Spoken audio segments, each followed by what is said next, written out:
Olá pessoal, em nome do Pai, do Filho e do Espírito Santo. Amém. Gostaria de trazer aqui para vocês hoje a respeito de alguns mitos que são criados contra a Igreja Católica, principalmente para difamar, essa instituição tão belíssima, ao longo de toda essa história, dos 2000 anos a qual vivemos. Então, de fato, muitas pessoas gostariam de voltar contra ela, principalmente para poder, ter toda a sua liberdade e poder fazer, muitas coisas sem que a igreja de fato intervenha naquelas ações. Para tal, gostaria de trazer aqui o primeiro mito. A igreja julga as pessoas? Não, de forma alguma. A igreja sabe que quem julga as pessoas é Deus.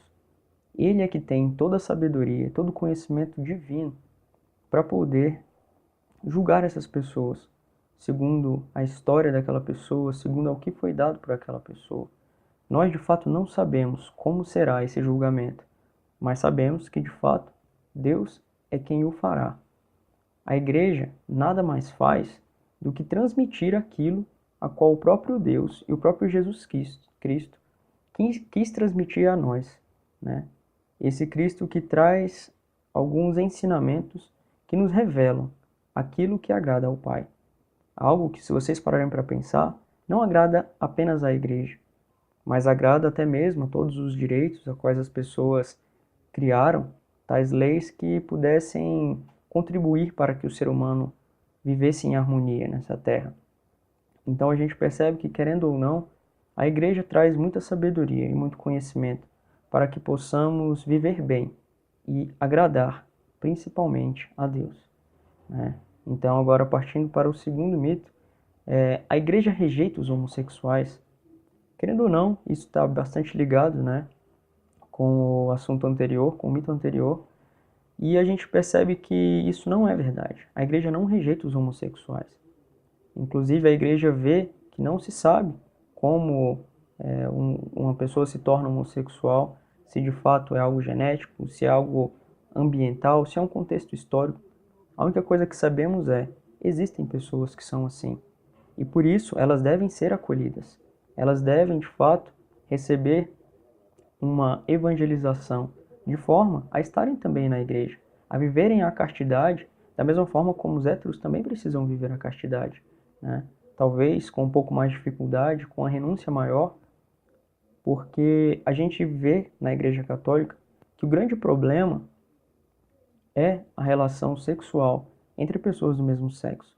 Porque para nós católicos, percebemos que o sexo, ele não é apenas um contexto unitivo, um contexto prazeroso, um contexto hedonista, mas sim um gesto que dá filhos a Deus, que traz pessoas para o mundo. Então, para que de fato exista um amor, é necessário que se esteja aberto à vida. Sendo assim, a igreja, ela freia um pouco dessa ideia, principalmente para mostrar que, caso ela volte atrás com isso, ela rejeitaria muitos outros ensinamentos. Sendo assim, ela prefere trazer este ensinamento de uma forma caridosa, a qual muitos homossexuais abraçam isso e compreendem o que a igreja pede. Mas ainda assim, existem pessoas que não veem isso como algo agradável, mas de forma alguma a igreja quer ofendê-los, mas sim tentar encaixá-los também nessa palavra de conforto e de confiança, de que uma vida na castidade, de fato, ela é prazerosa. Sendo assim, todos os casos de escândalos em que há retaliações ou em que cristãos agem com hostilidade a outras pessoas, isso realmente não é cristão. Isso é algo que as pessoas utilizam talvez como uma justificativa para utilizar de seus maus atos, e utilizar aquilo de mal que tem em seu coração para aplicar isso em outras pessoas, quando na verdade a igreja jamais pediria algo desse tipo, jamais pediria algo do gênero. Sendo assim, é importante que de fato estejamos unidos e que a gente consiga evangelizar cada vez mais pessoas. Outro grande mito existente é de que os padres são pedófilos. Talvez essa seja, na verdade, uma crítica a qual vários padres fazem toda uma boa ação e por conta de alguns poucos que caem, isso leva a um grande alvoroço. E de fato, nós, a quais cremos, né, tanto nessas pessoas que nos ensinam, que guiam como de fato pastores que são, quando caem, de fato trazem um grande escândalo. Mas é importante entender também que os padres são seres humanos e, de fato, eles também estão sujeitos aos erros.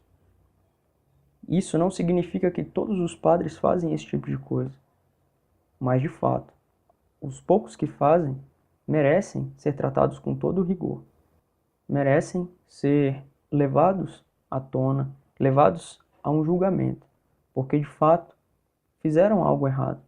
E mesmo que em meio às suas dificuldades, nada justifica um atentado como este. Sendo assim, é importante também que nos voltemos aos diversos padres que tivemos ao longo de todos esses anos que fizeram boas ações, e não apenas se voltar para esses poucos padres que de fato caem e que de fato levam uma história de perdição, uma história incondizente com aquilo que é pregado na Igreja Católica. A Igreja, em si, ela é perfeita porque foi construída por Cristo. Mas, dentro dela, há pessoas sujeitas a erros. E quem dera se todos fossem bons e seguissem tudo aquilo com rigorosidade, seguissem aquilo, de fato, com amor, vivendo aquilo de seu coração. Mas, infelizmente, não é assim que acontece. Então, deixo até mesmo para vocês aqui.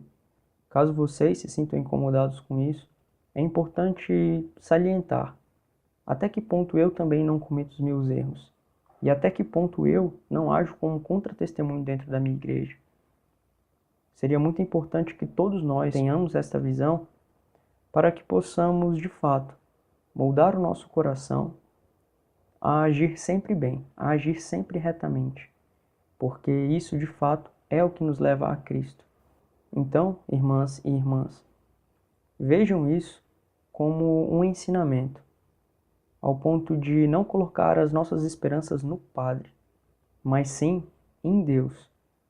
O Padre nada mais serve do que um instrumento para nós, e que de fato, um bom Padre muda muitas pessoas, ensina a muita gente, mas nós devemos nos guiar por Deus e para Deus, para que de fato façamos tudo com o máximo de perfeição possível, sem que atinjamos outras pessoas e muito menos manchemos a nossa igreja.